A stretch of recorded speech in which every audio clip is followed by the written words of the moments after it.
fall in the US, Europe, Canada and Japan, and government looks for ways to prop up their economies. The Ukrainian president dissolves parliament and calls a snap election. Про припинення діяльності Верховної Ради, що намагалися повернути назад. And two American and a Japanese share the Nobel Prize in chemistry. And Professor Roger Chan, University of California.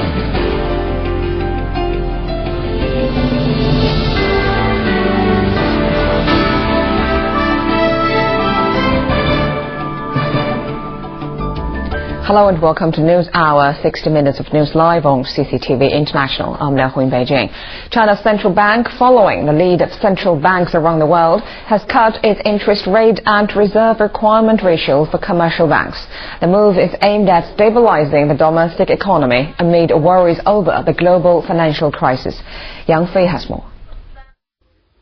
The People's Bank of China said on Wednesday evening that the cost of one-year bank loans will fall to 6.93% from 7.20%, while the benchmark one-year deposit rate will fall to 3.83% from 4.14%.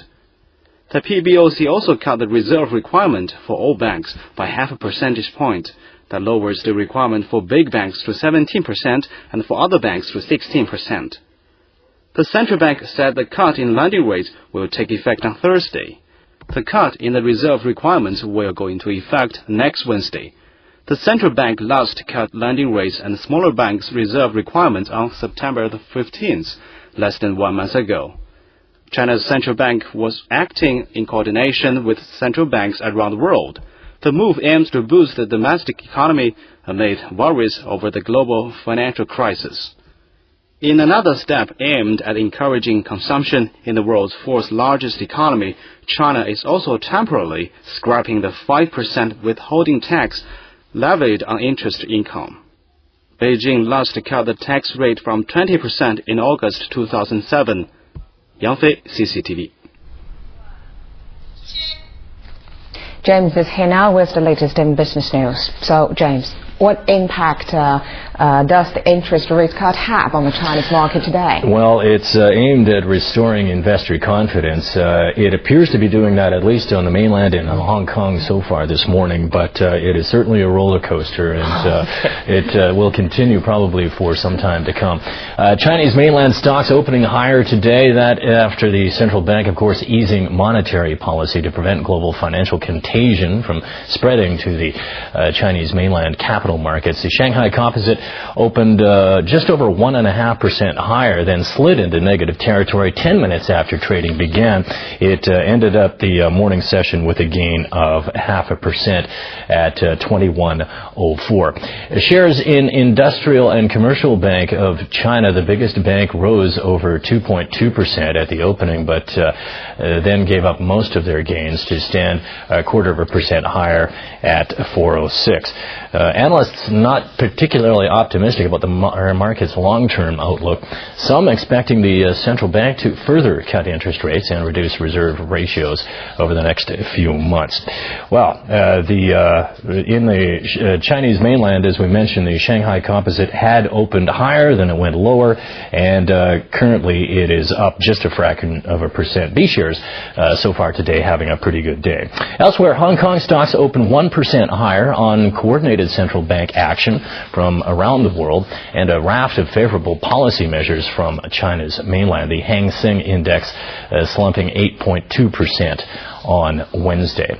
Chinese mainland bank and property stocks will be the focus after the 27 basis point interest rate cut.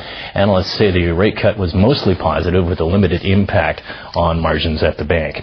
Well, for individual stocks, Asia's largest refiner, Sinopec, opened higher amid an extended oil price pullback, and Chinese battery maker BYD will soon announce the acquisition of local wafer maker Sino-MOS Semiconductor for 200 million yuan.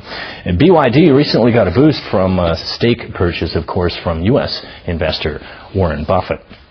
Goldman Sachs added China Communication Services to its buy list, saying its recent share price collapse was due to what it calls misconceptions about its exposure to telecom tower construction.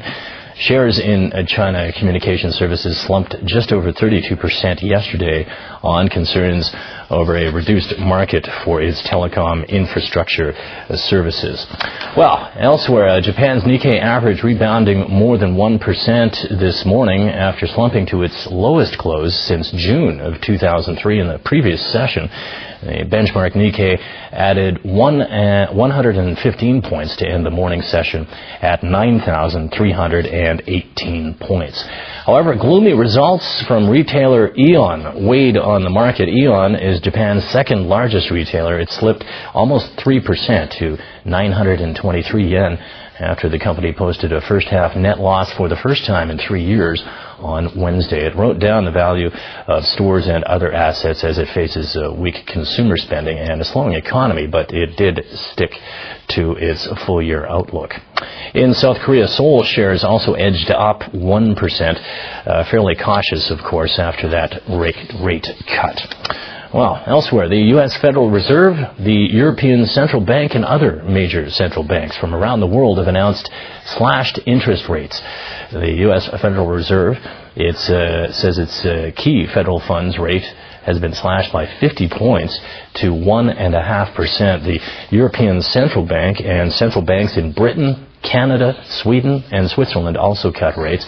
The interest rate in Japan remains at 0.5%, but its central bank says it will keep in close contact with central banks from around the world to cope with the global financial crisis. Well, like banks all over the world, European governments continue to struggle to contain the deepening world financial crisis. Li Shang with more on the hopes that these interest rate cuts will bring the economy back on track. In addition to interest rate cuts, Britain has also announced a bank bailout package of almost $90 billion. The package is for the government buy stakes in the country's largest banks and building societies. On Wednesday, British Prime Minister Gordon Brown said the government action proves the government will do everything it can to save the economy. And that is the key to the future. Now, to have that combined with the macroeconomic action, a cut in interest rates, is an important message that is being sent around the world that we will do everything in our power to make sure our economy moves forward. Iceland plunged further into financial crisis on Wednesday. It scrapped plans to nationalize a major bank, instead placing it into receivership, and abandoned attempts to put a floor under its falling currency by fixing the exchange rate. The financial strife also developed into a diplomatic spat, as the British government said it planned to sue over lost deposits held by tens of thousands of Britons with Icelandic bank accounts. Iceland's Prime Minister Geir Hareide said the Nordic country was working to resolve the issue with UK authorities. But I would also like to say that in Paris, France's finance minister said that while there was no immediate rescue plan, all options were on the table. We are in an unprecedented situation in terms of its magnitude and depth in the financial sector. I'm not talking about the real economy, so we can't refuse any propositions and we must consider new tools. Although analysts at Germany's Frankfurt Stock Exchange expressed doubt over the benefits of the interest rate cut, German Chancellor Angela Merkel welcomed the international move. I believe the common action taken by the central banks is a sign for strengthening the economy and will prove very helpful. We have to make sure the monetary crisis affects the producing economy as little as possible. The cuts followed days of calls for concerted action by economists and world leaders after repeated injections by central banks into money markets failed to halt a crisis of confidence. Lisa, CCTV. Well, despite the rescue efforts of all those central banks, Wall Street extended its losing streak yesterday on growing fears of a recession. European stocks also struggled. Conway Gittins reports from New York. The Federal Reserve was just one of 9 central banks to lower key interest rates in a bid to restore confidence in financial markets. The emergency U.S. rate cut of 0.5 percentage point brought the key overnight lending rate, called Fed funds, to 1.5%. Treasury Secretary Henry Paulson said more global cooperation is needed to tackle the credit crisis that now threatens the global economy. A coordinated attack on the crisis which began in the U.S. with risky subprime home loans came amidst a glimmer of hope from the housing sector. The number of home sales entering into contract in August rose to its best level in over a year. But signs from other parts of the economy were discouraging. Retailers were hurt in September as the global financial crisis weighed on consumer spending in every area of the retail sector. On Wall Street, worries about the credit markets continue to fuel investor fears. John Riley is Director of Portfolio Strategy at Ridex Investments. Still, that fundamental cleanup of the balance sheet of financial institutions is what we need to see in order to get credit markets operating again. And then once credit markets operate, then theoretically equities can stabilize and move from there. Stocks sold off for day number 6. The Dow dropped nearly 200 points, the S&P 500 and the NASDAQ down as well. In Europe, Britain unveiled its bank rescue plan, and the head of the European Central Bank signaled Wednesday's rate cut may not be the last. Markets still took a beating. The DAX fell 5.8%, the CAC 40 6.3%, and the FTSE 5.1%. Conway Gittins, Reuters. Well, and it appears yet again that Wall Street is headed for another volatile session while experts work to revive the economy. Most regular people are focused on how their daily lives are being affected. Cut back a lot in food shopping, buying clothes for work, going out to dinner, movies. Basically, I stay home on the weekends now. I don't do as much as I do as before. You got to watch every penny now. You got to save whatever you can. That's all I've been doing lately now. You know, it's an issue that's so gripping to people and is being discussed in the presidential debate. I think that, you know, it's something everybody's thinking about, and we're getting to see on the fly what presidential candidates would do with such an important issue. I think every step that they take as they try to figure out what's going on will help with bringing confidence into the U.S. and world economy. Well, the International Monetary Fund admits the world economy is facing a major downturn, which will see growth slow down sharply to around 3% in 2009. It also says the U.S. is likely to slide into a recession. Zhang Rui has more. The IMF projected that the global economy, which grew by a hearty 5% last year, will lose considerable speed, slowing down to 3.9% this year. And is likely weaken even further to just 3% next year, marking the worst showing since 2002. The IMF also slashed growth projections for the global economy and predicted the U.S. will continue to lose traction. However, the IMF's chief economist says it's not helpful to use the word recession when the world is still growing at 3%.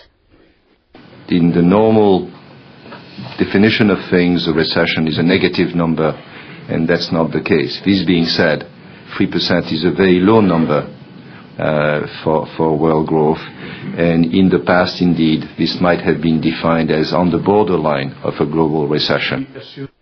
The IMF's projection was made before the U.S. Federal Reserve, as well as 6 other major central banks around the world, slashed interest rates on Wednesday in an attempt to prevent a global economic meltdown. The Fed reduced its key rate from 2 to 1.5%. In Europe, the Bank of England cut its rate by half a point to 4.5%, while the European Central Bank also sliced its rate to 3.75%. Meanwhile, the central banks of China, Canada, Sweden, and Switzerland have also cut rates. The Bank of Japan says it strongly supports these measures. The IMF chief economist likewise applauds such action as a step in the right direction. Zhang Rui, CCTV. Of both finance. The United States remains the most competitive economy in the world despite its financial meltdown, while China now leads the way among developing countries. It's joined the top 30 for the first time. That is according to a new report from the World Economic Forum. Zhang Junfang has more. The annual Global Competitiveness Report, released as the World Economic Forum, says the U.S. economy is endowed with many structural features that makes its economy extremely productive and places it on a strong footing to ride out business cycle shifts and economic shocks. And despite increasing concerns about the soundness of the banking sector, the country's other strengths continue to make it a very productive environment. China improves by 4 places this year and joins the top 30 for the first time as the only major developing country. According to the report, China benefits greatly from its large and rapidly growing foreign and domestic market size, allowing for significant economies of scale. The country's macroeconomic stability also remains a strong source of competitive advantage. European economies continue to prevail in the top 10, with Switzerland, Denmark, Sweden, Finland, Germany, and the Netherlands. The top 10 list also includes Japan, Singapore, and Canada. Among emerging economies, India ranks 50th, Russia ranks 51st, and Brazil 64th. Zheng Junfeng, CCTV. Well, crude oil has slid to this year's new low trading price in the United States as the global economic weakness threatens fuel demand. Rising U.S. inventories have outweighed the U.S. Federal Reserve's move to cut interest rates. Yesterday, U.S. crude settled in at $88.95 a barrel, down over $1. Experts say the credit crisis is weakening economies and will obviously hurt demand. Oil prices briefly rose after central banks cut interest rates, but support from the rate cut has been eclipsed by worries about falling demand. Analysts say that although the rate cut is supportive for oil, it is not enough to inspire confidence hurt by financial market turmoil and high fuel costs. Well, meanwhile, OPEC may hold an emergency meeting to discuss the impact of the global financial crisis. The price of oil was over $147 a barrel in July before it slipped into double digits. OPEC is considering an output cut, but sources say if the prices stay about where they are, OPEC will probably just stick to current output levels. BMW, the world's largest premium car maker, has been forced to cut output, although a dealership in Berlin says sales still seem to be going strong.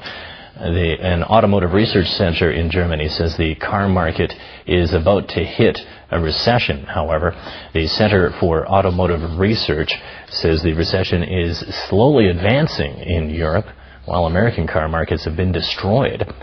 U.S. automakers General Motors and Ford announced they will cut output in Europe. Another sign turmoil in the financial markets is ruining consumers' appetite for big-ticket items. Daimler's premium Mercedes-Benz division, BMW and Volkswagen have also cut output. The European Car Makers Association says passenger car sales in the region fell a whopping 15% in August. And we will have more business news, more bad news coming up at 2 p.m. Beijing time. But for now, it's back to you. When shall we have good news? Well, everyone's doing this. We'll keep holding our breath. Yeah. Okay, thanks, James. You're watching NewsHour on CCTV International. Stay with us for these stories and more. The Ukrainian president dissolves parliament and calls a snap election.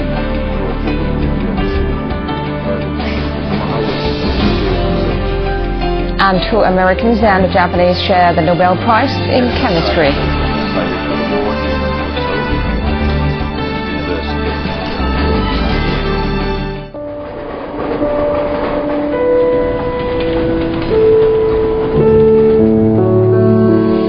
They are the makers of Made in China.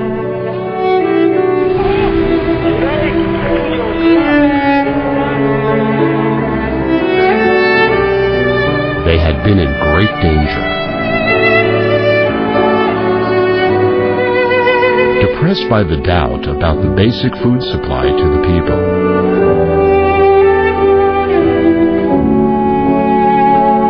Yet they forge ahead, disregarding many hurdles. Step by step, day by day, they are making true miracles. Every move, every moment, we record, we recall.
Georgia's Interior Ministry says Russian troops have completed their withdrawal from buffer zones outside Georgia's breakaway region of South Ossetia. Sung Wei has more.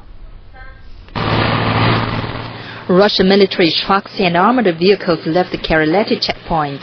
The military convoy then headed north towards the de facto border with South Ossetia. Russia has until Friday to pull back troops from buffer zones outside South Ossetia and Abkhazia, another breakaway region that were established after the war between Russia and Georgia in August. The October 10th deadline was set under a ceasefire deal brokered by France, which hosts the European Union's rotating presidency. EU observers were in place to monitor the pullout. A Russian general at the checkpoint said the pullout would be completed in daylight hours. The pullback from the peacekeepers' checkpoints, which were located in the buffer zone of the conflict area, has started. During the course of the day, we'll pull back all 6 checkpoints from the buffer zone. A second line of Russian troops is located further north on the de facto South Ossetian border. Georgian police are due to move into the buffer zones behind retreating Russian forces. To avoid a security vacuum, EU monitors fear could be exploited by militias active in the region. Sung Wei, CCTV. Ukrainian President Viktor Yushchenko dissolved parliament on Wednesday and called a snap election. The date of the election has not yet been announced, but it will be the third parliamentary vote in less than 3 years.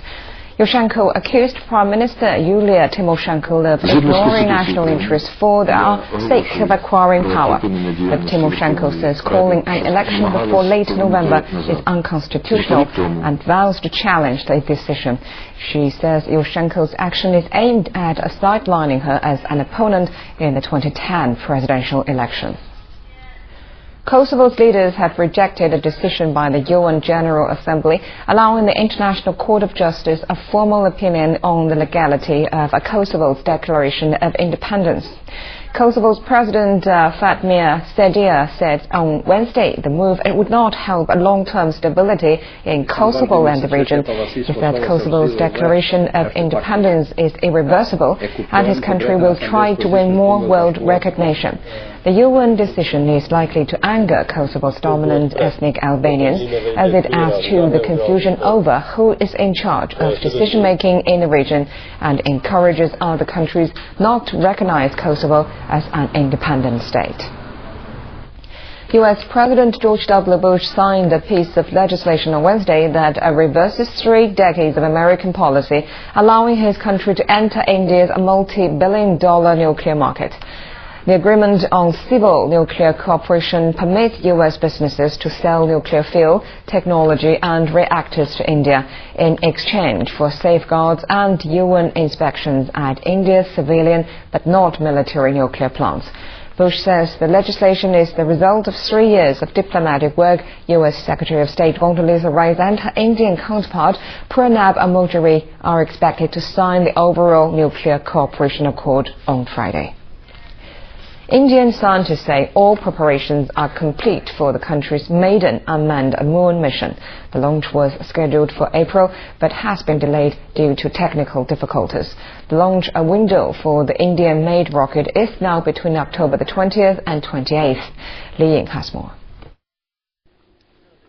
Indian scientists say the primary goal of the mission is to create a 3-dimensional atlas of the moon through high-resolution remote sensing and map the moon's surface chemical and mineral composition. 6 countries, including the United States, are directly involved in the project, which will cost an estimated 3.86 billion rupees or nearly $81 million. Indian scientists say space missions are long-term investments to study the origin of the universe. And plus, most important thing is, if we understand Moon well and Mars well, we will know how the life had come into existence on this planet Earth and what will happen to it, Mars. So the investments on this type of missions is long-term. India plans to send an astronaut into space by 2014 and a manned mission to Moon by 2020. As part of preparations, it launched 4 satellites on a single rocket for the first time in January 2007, including one that was brought back to Earth. Leah, CCTV. 2 American scientists and a Japanese researcher have won the 2008 Nobel Prize in Chemistry for the discovery of a glowing protein in jellyfish. The breakthrough has helped scientists spot the onset of illnesses such as cancer and Alzheimer's disease. Li Ying has more. The Royal Swedish Academy of Sciences announced the winners of the 2008 Nobel Chemistry Prize Wednesday in Stockholm. The Royal Swedish Academy of Sciences has decided to award the Nobel Prize in Chemistry for the year 2008 jointly to Professor Martin Chalfie, Columbia University in New York, Professor Osamu Shimomura, Woods Hole Institute of Oceanography at Woods Hole, and Professor Roger Chan, University of California, San Diego. And the Academy's citation runs, for the discovery and development of the green fluorescent protein GFP. The glowing green fluorescent protein GFP was first observed in a species of jellyfish in 1962. Since then, the protein has become one of the most important tools used in contemporary bioscience. With the aid of GFP, researchers have developed ways to watch processes that were previously invisible. The strong green color of the jellyfish protein appears under blue and ultraviolet light, allowing researchers to illuminate cancerous tumors, show the development of Alzheimer's disease in the brain, or the growth of harmful bacteria. One of the winners, Dr. Martin Chalfie, reacted with surprise after learning about the award. He explained why he became involved in the GFP research project. But we are really clueless as to how mechanical force gets sensed by cells. And this means we don't know the molecules that underlie hearing, or balance, or stretch of our muscles, or our detection of blood pressure, or our sense of touch. So I work on the genetics of the sense of touch. In my work, in many aspects of it, we use GFP as a tool. So I'm more not only a developer but an end user of GFP. Now a Nobel laureate, Dr. Chalfie says he'd like to use his newfound fame to try and get more government support for science and research. Leah, CCTV. Former Finnish President Martti Ahtisaari has been nominated for the 2008 Nobel Peace Prize for his efforts to conflict resolution. The 71-year-old was in international limelight when he organized the hosted talks between Indonesia's government and the Free Aceh movement. The two sides signed a peace deal in August 2005 to end 30 years of armed struggle. In 1999, a statesman also persuaded then Yugoslav President Slobodan Milosevic to accept NATO's terms for ending the Kosovo air campaign. That earned Ahtisaari Peace Prize nomination in 2000, and in 2006 he was again tipped as the likely winner after the successful outcome of the Aceh talks. As Finland's president from 1994 to 2000, he led his nation into the European Union in 1995 and Economic and Monetary Union in 1999. There are 197 nominees for this year's Nobel Peace Prize. The winner will be announced on Friday. Still to come on NewsHour, China releases temporary regulations on melamine amounts in dairy products.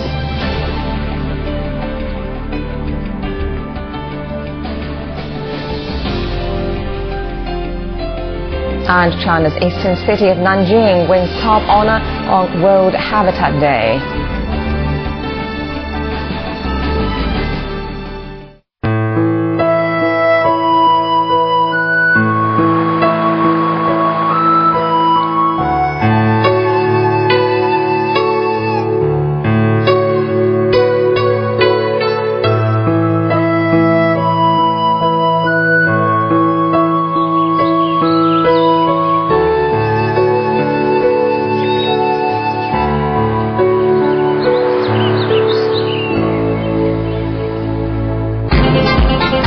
Mobile users send CD to 10658000 for China Daily Mobile News.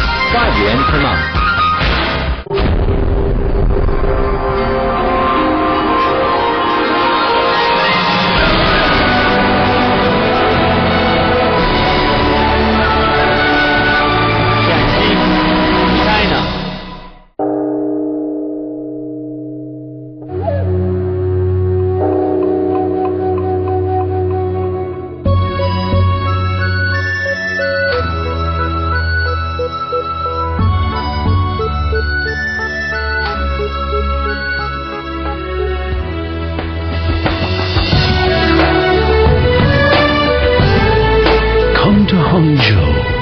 Discover the mystery of China.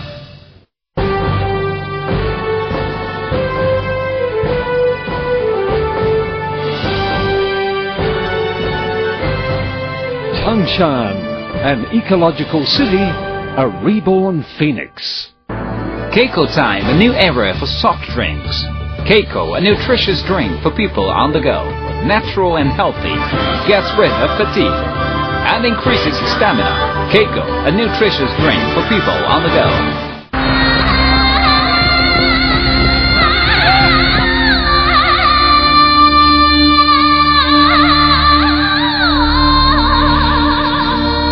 Much more to see in Inner Mongolia.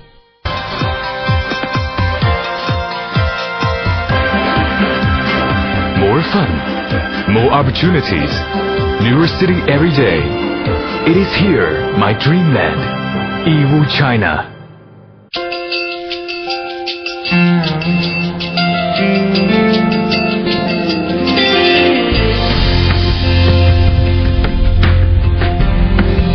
Chengdu, the hometown of giant panda.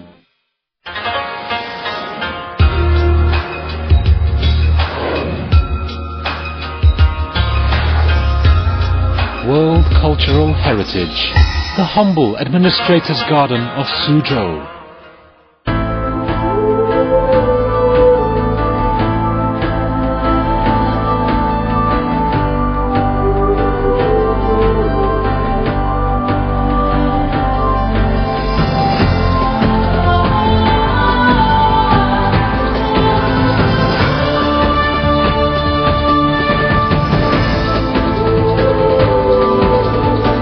Sichuan, land of abundance, home of the panda.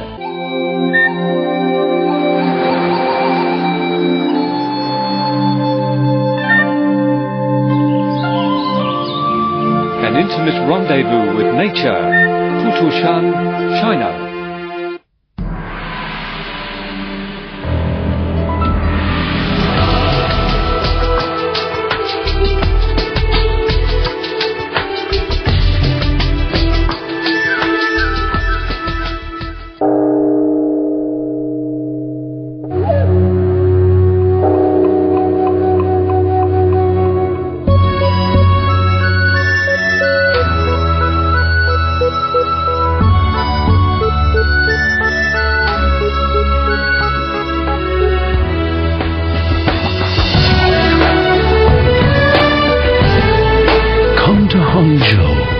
Discover the mystery of China.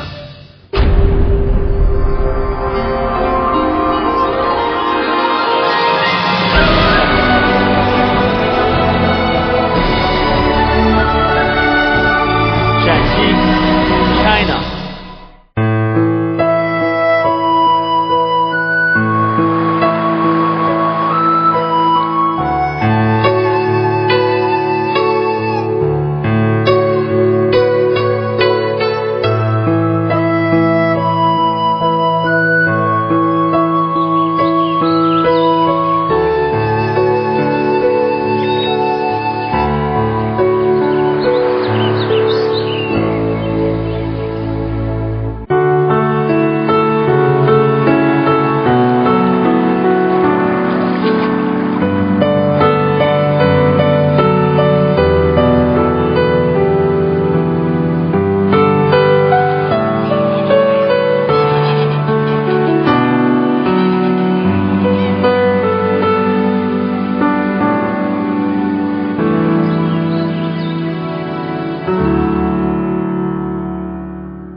CCTV9, China's only English-language news channel, broadcasts throughout China and across the globe. CTV Golden Bridge is CCTV International's exclusive advertising agent and can put your company in touch with an audience of millions.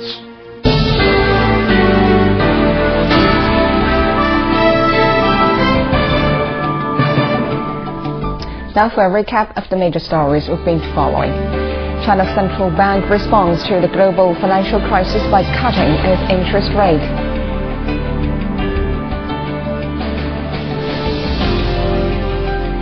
Interest rates also fall in the US, Europe, Canada and Japan, and governments look for ways to prop up their economies. The Ukrainian president dissolved parliament and calls a snap election. And 2 Americans and a Japanese share the Nobel Prize in Chemistry. 5 ministries, including the Ministry of Health and the country's top quality watchdog, have released temporary regulations for the management of limited amounts of melamine in dairy products. The regulations explain that melamine is a raw chemical material that can get into food either through the environment, plastic coating, adhesives, or food packaging production, but the amount is generally very low.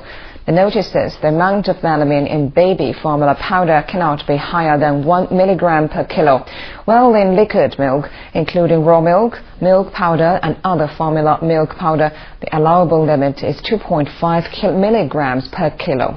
Products that contain 15% milk or above also have a limit of 2.5 milligrams per kilo. Violators of the regulations will be liable for prosecution.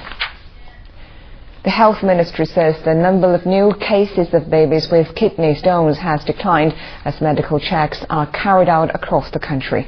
Yuan Xiaoyuan has the latest on the tainted milk powder scandal. The Health Ministry says 4,500 hospitals across the country are focusing on infant health checks, and over 100 medical teams have been sent to rural areas offering medical checkups to over 500,000 children. No deaths linked to the tainted milk have occurred since September the 11th, and new cases of babies sickened by melamine have declined sharply. Many hospitalized babies have recovered and returned home, and clinics are no longer overcrowded as they were in September.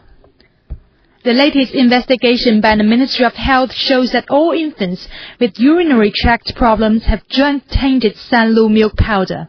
Over 99% of sickened children are below 3 years old, and no cases have been discovered in children above 4 years old. Yuan Xiaoyuan, CCTV. An A320 Airbus final assembly line has started operation in northern China's Tianjin city. The first A320 plane is expected to be produced by summer 2009. The Tianjin assembly line is the first of its kind to be built outside Europe. The project cost $600 million and Airbus invested 51% of the total. Airbus CEO Thomas Enders says China's aviation market will become as important as the United States and Europe over the next 20 years. China ordered 75 Airbus planes this year, up from 67 last year. The Tianjin line will be capable of assembling 44 aircraft a year by 2011. Coins marking China's first spacewalk on the Shenzhou 7 mission are now available to the public. The commemorative coins distributed by the People's Bank of China include a 9-gram gold coin priced at 150 yuan and a 28-gram silver coin selling for 10 yuan. Both coins have the same design, featuring China's first spacewalk and an image of the solar system. 30,000 gold coins and 60,000 silver coins will be issued. Chinese cities have scooped the World Habitat Day Awards, which were presented in Nairobi on Monday. The eastern city of Nanjing has been awarded this year's Habitat Scroll of Honor Special Citation. For the first time, the top award goes not an outstanding individual, but to a city. The cities of Shaoxing and Zhangjiagang each won the Scroll of Honor. Pan Deng has the story. As the capital of East China's Jiangsu province, Nanjing is one of the country's most ancient cities. It was the capital of 6 dynasties. But the city paid a high price in its fast development in recent decades.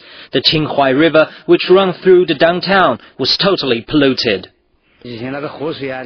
When I was young, we could wash vegetables and rice in the Qinghai River, but then it gradually deteriorated. The worst times were in the 1990s. The whole river stunk. The city spent years cleaning up decades of pollution in the river. It's now a green river with beautiful scenery along its banks.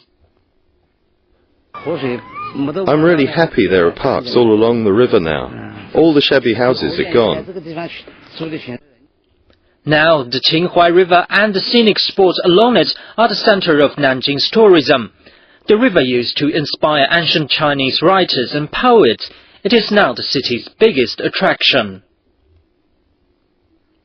I think the UN wants to set Nanjing as an example of balancing fast development with a comfortable living environment.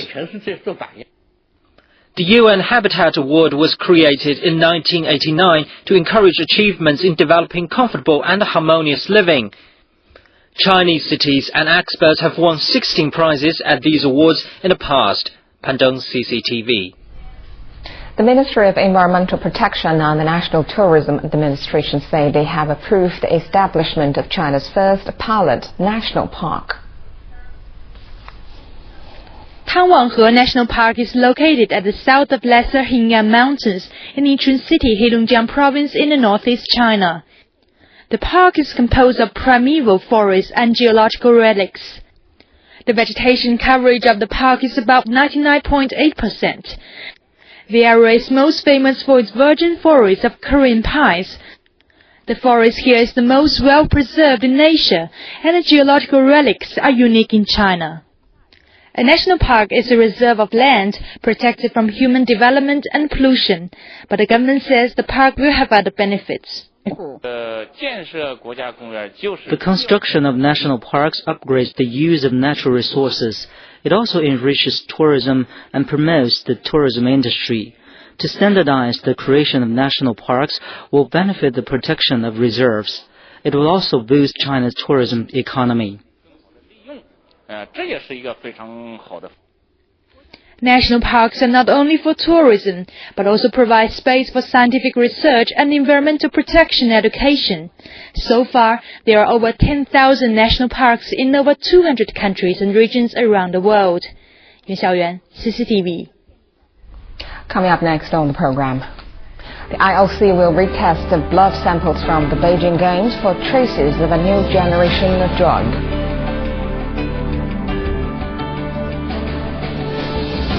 And the traditional art of paper cutting is brought up to date.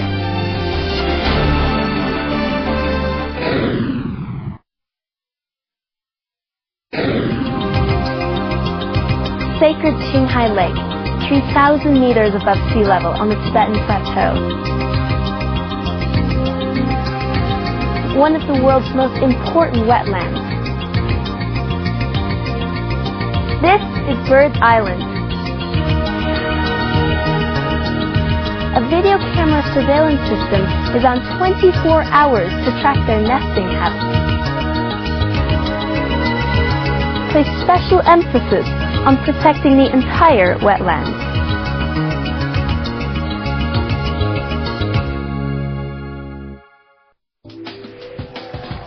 News is not necessarily good or bad. News is the events that people care about.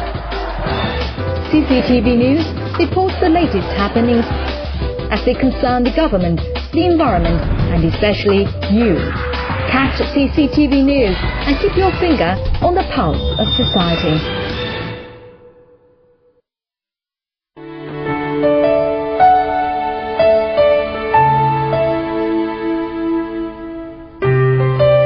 He sees the world as he feels the music.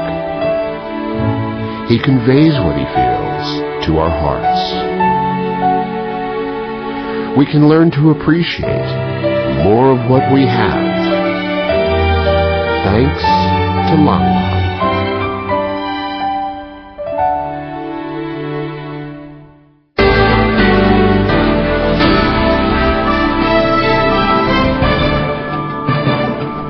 Well, Tony is here now with all the latest sports news. So I do hope that no athletes from the Beijing Games have ever used any drugs. Exactly, and that's something that will be investigated by the International Olympic Committee. Yeah. We start out with news from the IOC, and the IOC will retest frozen blood samples taken from athletes during the Beijing Games for traces of a new generation of drug. The decision comes days after a string of positive cases involving the frozen samples of cyclists from the Tour de France in July. The IOC will especially be looking for EPO-Sera, a new performance-enhancing drug for which the cyclists tested positive. IOC spokeswoman Emmanuelle Moreau said that the new test developed to trace EPO-Sera was a blood test, so initially only blood samples from Beijing would be retested. The IOC collected about 1,000 blood samples and about 4,000 urine samples during the Games in Beijing. Once a urine test for the substance is available, the urine samples will also be tested. German Chancellor Angela Merkel welcomed members of Germany's Beijing Olympic and Paralympic squads to her office on Wednesday. Merkel praised their spirit and said it was an honor to be able to take part in something like the Olympics. Merkel told the athletes, quote, "I was always taught that just participating in the Olympic Games was something incredible." Thomas Bach of the International Olympic Committee presented Merkel with a Germany shirt and made her an honorary member of the Beijing team. Canoeing gold medalist Catherine Wagner-Augustine thanked the Chancellor for taking the time to meet them, especially during the global financial crisis, and she joked about the medals on show. Merkel joined in acknowledging that gold is a very sought-after commodity at the moment. Germany's team won 41 medals at the Olympic Games, including 16 golds and 59 medals in the Paralympics, including 14 golds there. Turning to football now, Paraguay stunned Italy 4-2 to soar to the top of Group B at the Futsal World Cup in Brazil on Wednesday. Both Paraguay and Italy were anxious not to make any mistakes, and it took a brave attack from Clayton Baptistella, who led Sergio Zanetti to put Italy ahead in the 7th minute. An own goal from Jose Luis Santander just 46 seconds later put Italy back in the lead 2-1 before halftime. From there, the South American side grew in confidence. Further scores from Rene Villalba and then Jose Rotella gave their team a 4-2 win. Despite the loss, Italy still finished second in Group B. In the other Group B match, Portugal took on Thailand and seemed to be a formidable foe when they took a 1-0 lead, courtesy of Arnaldo, after just 2 minutes. But the Thais hauled themselves back into the match, and a goal from Ekapong Suratawang in the 19th minute saw them draw level at 1-1 before Portugal finally took a 3-2 lead.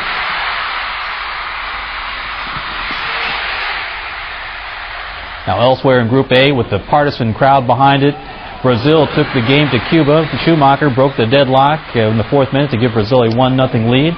From then, the host side built up momentum. Wilde scored twice for Brazil in 8 minutes. Lenicio's goal gave Brazil a 5-0 lead at the halftime stage. The final goal from Betao gave Brazil a 9-0 victory, sending the Brazilians into the second round of competition brimming with confidence. Now Russia versus Japan in a must-win decider for both teams. A superb individual performance by Dmitry Prudnikov was at the heart of Russia's effort. His team went ahead with a slick one-touch move after just 3 minutes. Damir Kamadiev made it 2-0 from a corner kick just moments later. Pula scored to make it 6-0 in Russia's favor at the end of the first half. Prudnikov scored his second before Japan gained a consolation goal. Russia sealed a 9-1 victory.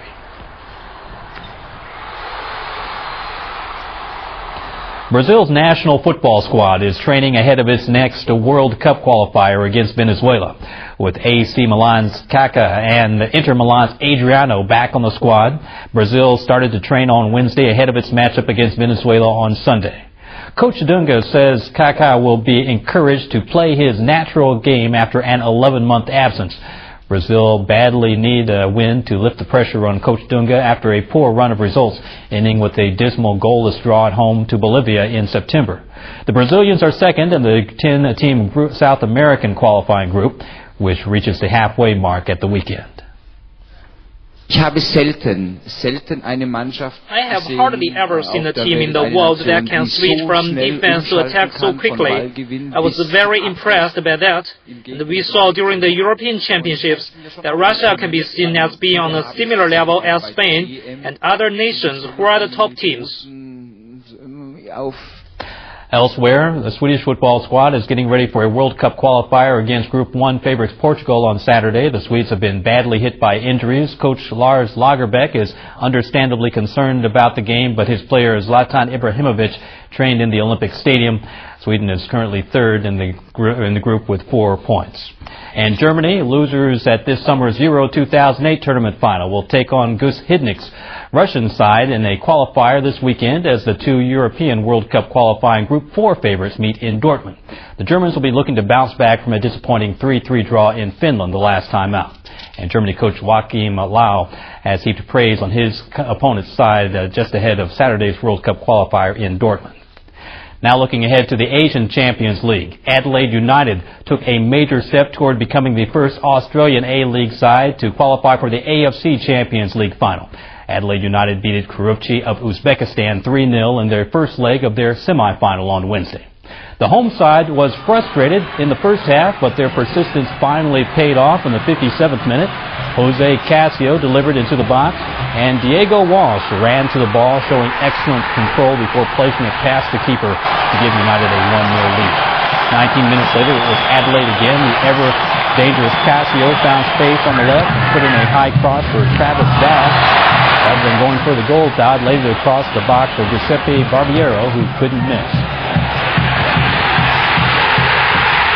Then the Kurupchi marking was non-existent. Barbiero made the defense pay with a 2-0 Adelaide lead. Adelaide's players continued to push forward, and they were rewarded from seconds from time. Casio, a constant thorn in the Uzbek side, broke into the box and went down under the nearest of touches from Kurupchi's Timur Apagzi. Replay showed the contact was minimal, but the referee had no doubt. Cristiano stepped up and sent the goalkeeper the wrong way to seal the victory at 3-0.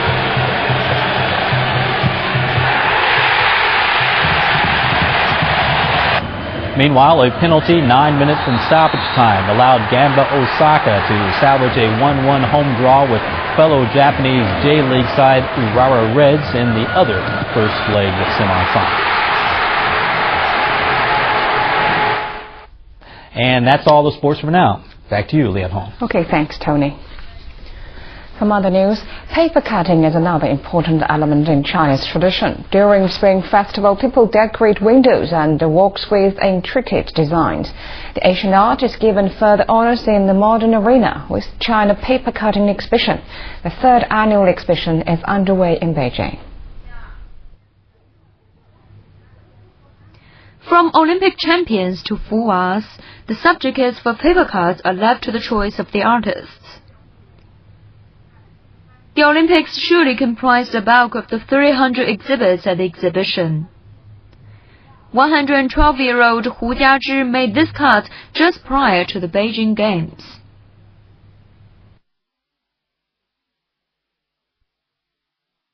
The coarse silhouette of her cuttings resembles the lines of a seal carving. The patterns give out a sense of rustic beauty.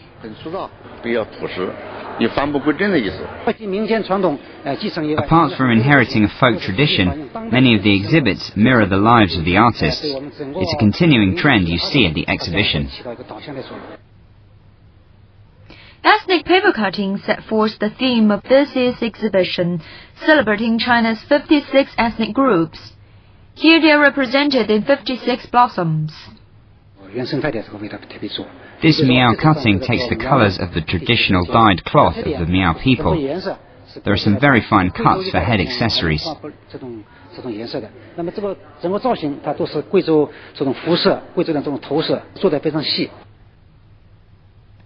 Contemporary paper cutting transcends traditional two-dimensional patterns. These butterflies are crafted by the skilled fingers of folk artists. As decorations, paper cutting are now appearing on walls at subway stations, furniture, and even clothes. Zhang Nini, CCTV. Again, a recap of the headlines. China's central bank responds to the global financial crisis by cutting its interest rate.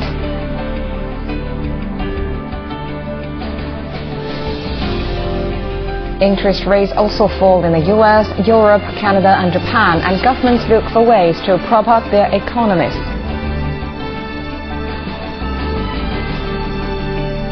The Ukrainian president dissolves parliament and calls a snap election. 2 Americans and a Japanese share the Nobel Prize in Chemistry.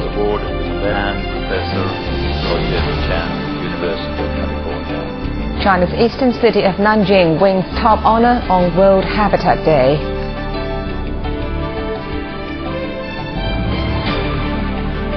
The IOC will retest blood samples from the Beijing Games for traces of a new generation of drug. And the traditional art of paper cutting is brought up to date.